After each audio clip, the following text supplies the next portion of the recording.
పూజ చేసి దాని మీద వంట చేస్తే తినదంటే ఈవిడ. అదే నిజమైతే రైతు భూమి పూజ చేసే వరి పండిస్తున్నప్పుడు నువ్వేం తినకూడదు? మరి తినేస్తున్నావే. షాపుల్లోంచి నువ్వు బ్యాగులు తీసుకొచ్చినప్పుడు దాని మీద ఎవరి ఫోటోలు ఉంటున్నాయి? వారి ఇష్టదైవం ఫోటోలే ఉంటున్నాయి. మరి ఎలా తెచ్చుకుంటున్నావు?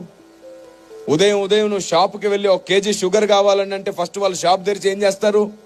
తమ ఇష్టదైవానికి మొక్కి షాప్ అంతా తిప్పి మళ్ళీ తర్వాత డబ్బుల పెట్టెలో కూడా ఆ తర్వాతే కదా నీకు ఇస్తున్నారు. ఆ లెక్క ప్రకారం నువ్వు ఏ షాపులో ఏం కొనకూడదుగా. మరి ఎందుకు కొంటున్నావు?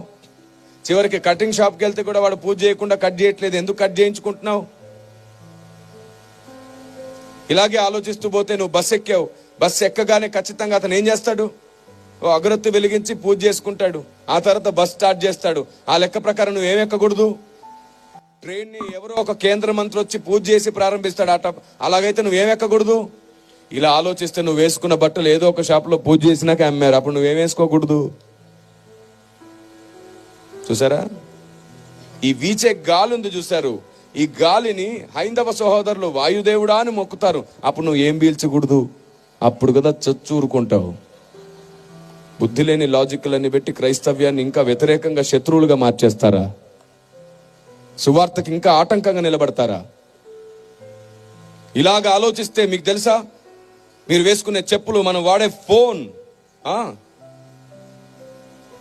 చివరికి నా చేతిలో ఉన్న మైక్, ఇక్కడ ఉన్న బాక్స్, ఇక్కడ ఉన్నటువంటి వాయిద్యాలు, మీరు వేసుకున్న కళ్ళజోళ్ళు, మీరు కూర్చున్న కుర్చీలు, అన్నీ ఆయా షాపుల్లో ఆయా డీలర్స్, చివరికి కార్లు కూడా వాళ్ళు పూజ చేసి వాళ్ళ షోరూంలో అమ్ముతున్నారు.